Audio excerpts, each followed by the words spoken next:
Welcome back to Conflicts of Interest. This is episode 661, and today is August 21st, 2024. I'm the host of the show, Kyle Anzalone. We don't have a ton of news to get through on today's show, but some important stories, especially at the top here.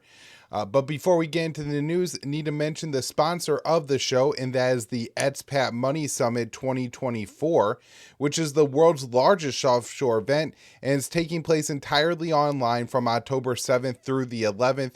It's put on by Mikhail Thorup, who is the host of the Expat Money Show, which is a fantastic podcast that I have been on. If anybody's on the fence about booking their ticket for the summit, I highly recommend check out the episode of Expat Money that I was on with Mikhail and see for yourself that this guy is very serious about his beliefs, particularly non-interventionism. So I think you will like the summit that he is putting on. He has some great guests put together for the summit: Ron Paul, Doug Casey, Scott Horton, Tom Woods. Of course, myself, Dave DeCamp, and Hervoya Morik will be on one of the VIP panels discussing World War III. Is it fear-mongering or genuine concern? Now, with the rest of the panels, of course, there's a lot of other great speakers saying a lot of other important things. You will discover why diversification is a must for those seeking to preserve their liberty and love. You will learn everything you need to know about crafting your perfect plan B, how to quickly acquire a second passport, diversify your finances offshore, invest in international real estate, and get in-depth insights on geopolitics from world-renowned experts. So again, if you want a complimentary ticket, you can head on over to expatmoneysummit.com. Again, that's expatmoneysummit.com, or you could follow the affiliate link in the show notes page. Just click on that and it'll take you right there. Additionally, if you want a VIP ticket to the event, you can save $100 with the promo code Kyle, Kyle. Very simple, easy, short to remember. But if you want, I also have a link in the show notes page with the promo code, so it will just automatically load it up there for you and get your discount at expatmoneysummit.com. All right, everybody, before we get into the show today, just two more things. One, follow me on Twitter at KyleAnzalone_. And two, as I announced on the last show, my wife is due with our first child here in just a couple of weeks. And so I will be spending probably a week or probably 2 full weeks on paternity leave here, where there won't be any new episodes of the show. I'm not obviously not exactly sure of when my wife is going to go into labor. Again, we're thinking sometime between the next like 2, 3, 4 weeks here. And so if I stop putting out shows, that's why. If you follow me on Twitter at KyleAnzalone_, I will post a few updates so people are aware of, why I'm not putting out any new shows. All right, everybody, with that, let's get into the episode. First up here, members of Israel's negotiating team say Netanyahu is purposely sabotaging deal. So members of Israel's negotiating team believe Israeli Prime Minister Benjamin Netanyahu is purposely trying to sabotage the chances of a deal with Hamas. Israel's public broadcaster Khan reported on Tuesday. A source speaking with Khan referred to Netanyahu saying on Tuesday that he would not give up Israel's control of the Gaza-Egypt border, known as the Philadelphia Corridor, or the Nazarene Corridor, a strip of land that separates North Gaza from the rest of the strip. Netanyahu's statement is intended to blow up negotiations. There's no way about it. The Prime Minister knows that we are in a crucial period during which we're working on solutions in the Philadelphia and Nazarene Corridor ahead of the next summit. He knows there is progress, and he puts out a statement that are the opposite of what was agreed upon with the mediators, the source said. So as U.S. officials traveling with U.S. Secretary of State Antony Blinken also told the Times of Israel that Netanyahu's comments about the Philadelphia corridor were hurting negotiations. The official said, maximalist statements like this are not constructive to gain a ceasefire deal across the finish line. Blinken has not publicly criticized Netanyahu, instead saying it's up to Hamas to agree to the deal. So he said on Monday, in a very constructive meeting with Prime Minister Benjamin Netanyahu today, he confirmed to me that Israel supports the bridging proposal. The next important step is for Hamas to say yes. And remember, this is essentially what we explained on the last episode of the show was going to happen, is that Israelis are not putting forward a workable proposal, but the Americans are going to present it as it is. And then when Hamas is going to predictably say no to it, and this is even coming from Israel's own negotiation team, they're saying that Netanyahu put poison pills into the potential deal, that is what is going to kill it. But now the Americans will be able to blame Hamas. I don't think this really has much to do with Israel. I think it's mostly for American domestic political consumption, although it probably helps out Netanyahu at least a little bit on the domestic front as well, pretending that he is actually trying to engage in some form of talks. So, Israeli officials told Axios that Netanyahu only agreed to the U.S. proposal because he knew Hamas would reject it. Hamas is calling for the ceasefire proposal presented by President Biden in May to be implemented, which wouldn't include a permanent occupation of Gaza. It's supposed to include a permanent ceasefire, and the Israeli forces would say withdraw from the Philadelphia Nazarene corridor. Hamas said on Tuesday that the new proposal was a reversal of the previous U.S.-backed plan and shows the American submission to the terrorist Netanyahu's new conditions and his criminal plans towards the Gaza Strip. In that last part, I don't know if I agree that Netanyahu is a terrorist, but the Americans have certainly submitted to his new conditions, even when it is, against what Biden had said just a couple of months ago. This is something that I wrote in the Libertarian Institute newsletter that will be emailed out later today. And if you guys aren't signed up for that yet, head on over to the Institute and sign up. I'm writing up a short little summary of maybe some top story news every day with a little bit more of my opinion take on it. And one of the things I say there is that it's really embarrassing how much the Americans are just submitting to Netanyahu, right? This is another example of when we have all this leverage that's supposed to be over Netanyahu. We just gave Israel another $20 billion in weapons, or approved another $20 billion in weapon sales to Israel. We gave them $3.8 billion to buy more U.S. weapons. And of course, there's more money on the way, billions and billions of more on the way. Coming from that pile of funds as well. And so there's a ton of leverage that the U.S. has over Israel. But yet, even when Biden puts forward a ceasefire proposal as if this is what's going to end the war, Netanyahu is just able to say no, and he doesn't face any consequences from the Americans. It's truly baffling how little leverage the White House has been willing to use over Israel through these past 10 months. All right, next up here, this article I wrote for the Libertarian Institute on August 20th. Death toll for Palestinian journalists in Gaza hits 170.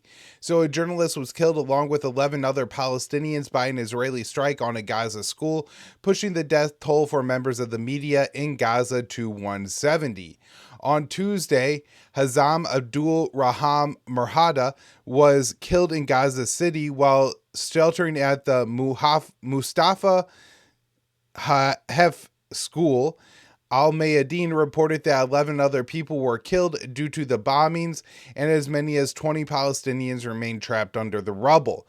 I saw some images from this strike, and people just blown apart. It's absolutely horrific what happened to some of the people who were killed here. I mean, just these poor families trying to bury their loved ones in essentially just garbage bags because, all that's left of them are little bits and pieces that get collected up into these plastic bags. It's unimaginable. All right, so before the strike, 700 displaced Palestinians were sheltering at the school. The 10-month-long Israeli onslaught in Gaza has now displaced nearly the Strip's entire population. Many Palestinians are now living in schools or tents. In recent weeks, Israel has bombed multiple schools, resulting in hundreds of deaths. The reporter is the 170th journalist killed since October 7th, and at least the fourth murder this month. Tel Aviv has been accused of intentionally targeting journalists and reporters in Gaza to cover up the ongoing genocide. Israel claimed the school was serving as a gathering place for members of Hamas.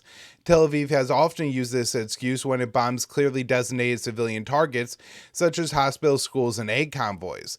The U.S. has continued to ship Israel billions of dollars in weapons, as Tel Aviv has killed at least 40,000 Palestinians.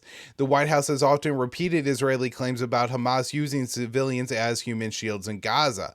However, Tel Aviv has often failed to provide evidence that civilian facilities were used by Hamas. Additionally, Haaretz reports that Israeli soldiers regularly force Palestinians to scout out tunnels while handcuffs, so literally using them as human shields. And, this is one case where every accusation is an admission from Israel, where they accuse Hamas of using human shields and their soldiers are regularly using them.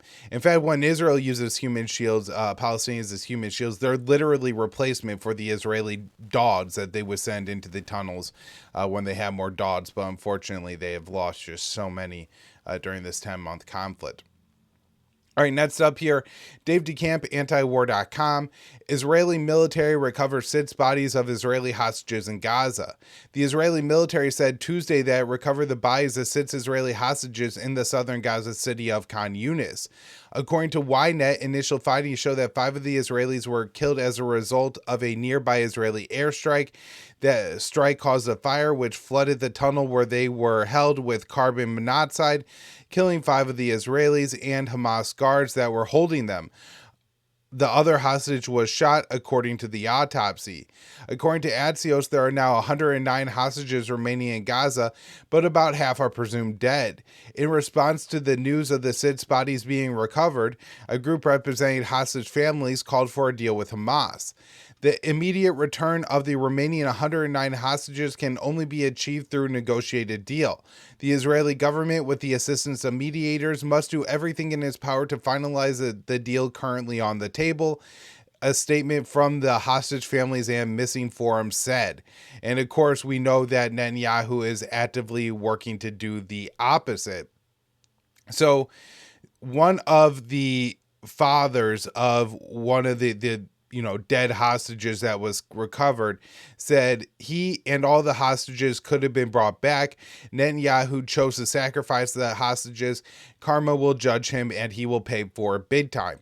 And that certainly is the case in something we've been saying pretty much over the past 10 months, that it seems very clear that the Israelis are really not looking to ink a deal here and get their hostages back. Rather, the hostages being in Gaza are serving as a pretty good excuse for them to continue their military operations. All right, next up here, IRGC says Iran's retaliation against Israel for Hania killing may take a long time. So Iran's Islamic Revolutionary Guard Corps, or IRGC, said Tuesday that it could be a long time before Iran launches its reprisal attack against Israel for the killing of Hamas's political chief in Tehran. So the IRGC spokesperson said, "Time is on our side and the waiting period may be long. Zionists must remain in a state of imbalance." So a major Iranian attack on Israel appeared imminent in the wake of the Israeli killing of Hania, but it never came. According to recent media reports, Iran is believed to be waiting to see how long the hostage deal and ceasefire negotiations before Israel and Hamas and how they play out before retaliating. So the spokesperson for the IRGC said that Iran will respond, and it could differ from Iran's April attack, which came in response to an Israeli bombing of an Iranian consulate building in Damascus, Syria. He said, "Our commanders know how to punish the enemy effectively and are not prone to hasty action." The U.S. is still vowing it will defend Israel from any Iranian attack and has deployed additional military assets to the Middle East for that purpose. Secretary of State Antony Blinken said on Monday, "We are fully prepared to defend Israel." Hezbollah is also vowing to respond to the July 30th airstrike in Beirut that killed one of its top military commanders. While heavy Israeli airstrikes and Hezbollah rocket fire have continued across the Israel-Lebanon border, Hezbollah so far has not done anything to escalate the situation. And so I think there's a couple interesting factors here. One is what I've been saying all along, which is to some degree Israel probably had to rebalance its military forces, maybe away from the northern border with Hezbollah, probably certainly away from the southern Gaza envelope, and that way they could be prepared for what Iran does in retaliation to the assassination. Now, if Iran drags out its response for months and months and months, then Israel is going to be forced to, have those military assets deployed somewhere where they can actively harass the Palestinians and bomb the Lebanese for some period of time. Now, again, Israel could still carry out their military operations. It's a minor change, right? It's probably a fraction of the forces are going to be redeployed. But at the same time, this could help out the Palestinians in Gaza just a little bit. I think another point here is if Iran really wants to do damage to Israel, maybe they are figuring that the Americans won't keep their forces deployed in the Middle East for more than a couple of months. And so once the additional American assets have now, redeployed to the Asia Pacific, are gone on rotation back home, or maybe they need to go to Europe to help fight Russia and Ukraine or something like that, at that point, Iran would have a clearer path to striking Israel. And so maybe that's a part of their calculation as well. I do think the Iranians probably understand the political dynamics at work here and how the Americans and the Israelis are trying to make it look like the Iranians will be responsible for the fact that a ceasefire deal isn't agreed to between Hamas and Israel, and maybe they're just waiting for the current round of negotiations to break apart to give themselves a good excuse to walk away from the talks. All right, now we have next up, this one dealing with some news back in the United States, but it has to do with the Middle East. New Democratic Party platform pledges ironclad commitment to Israel. So on Monday, delegates at the Democratic National Convention voted to adopt the party's new 2024 platform, which vows ironclad support for Israel amid its U.S.-backed genocidal war in Gaza. So the platform reads, President Biden and Vice President Harris believe a strong, secure, and democratic Israel is vital to the interests of the United States. Their commitment to Israel's security, its qualitative military edge, and a right to defend itself, and the 2016 Memorandum of Understanding is ironclad. The 2016 Memorandum of Understanding is an agreement reached under the Obama administration that committed the U.S. to providing Israel with $3.8 billion in military aid each year from 2019 to 2028. This strong commitment to arming Israel comes amid protests at the DNC for Vice President Kamala Harris, the 2024 nominee, to commit to imposing an arms embargo on Israel, but Harris is not expected to alter U.S. policy towards Israel. The Democratic Party platform also claims that President Biden has been working for peace in the Middle East and a ceasefire deal in Gaza, but his administration refuses to use the leverage it has over Israel to force a deal, and Prime Minister Netanyahu continues to sabotage the chances of an agreement with Hamas. The 92-page platform boasts of Biden's new military interventions in the Middle East, including bombing campaign against the Houthis in Yemen, which has only escalated the situation in the Red Sea, and the defense of Israel from an Iranian attack in April. Iran has fired more than 300 missiles and drones at Israel in response to the Israeli bombing of an Iranian consulate building in Damascus. So the platform reads, through direct defensive action by the United States military and its partners, Iranian munitions did not cause significant damage, demonstrating both Americans' ironclad commitment to the security of Israel and our unrivaled ability to leverage growing regional integration among U.S. partners to counter Iranian aggression. So the Republican Party's new platform, which was adopted in July, is much shorter but also offers support for Israel. It says, we will stand with Israel and see peace in the Middle East. As the Democratic Party platform lists the proxy war in Ukraine and the U.S. military buildup in Asia Pacific as achievements of the Biden administration, the platform has recognized China as America's most consequential strategic partner, aligning with the Pentagon's view of China as the top military threat, which is absolutely insane as we fight two, wars essentially in Israel and then in Ukraine. All right, last story up here today. Biden approved nuclear strategy to prepare for nuclear war with Russia, China, and North Korea. So President Biden approved in March a new nuclear strategy plan that includes preparations for a simultaneous nuclear war with Russia, China, and North Korea, the New York Times reported on Tuesday. The U.S. nuclear strategy is updated about every 4 years or so and is highly classified.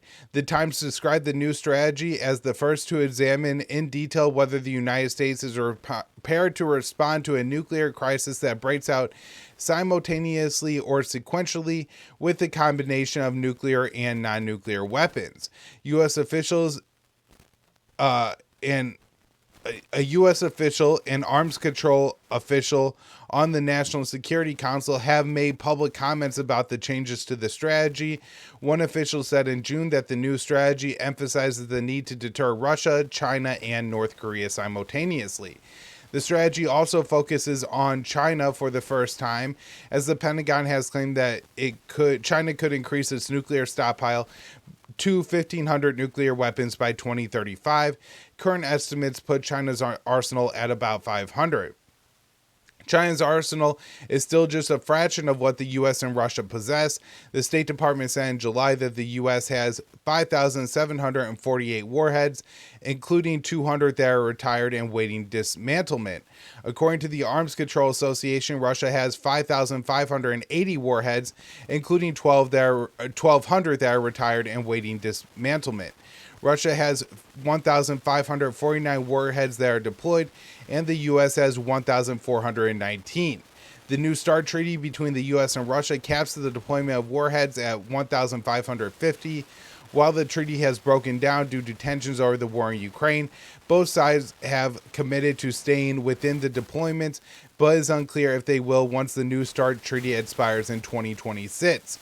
While China has significantly fewer warheads than the U.S. and Russia, a nuclear exchange between the U.S. and China would still be enough to end life as we know it.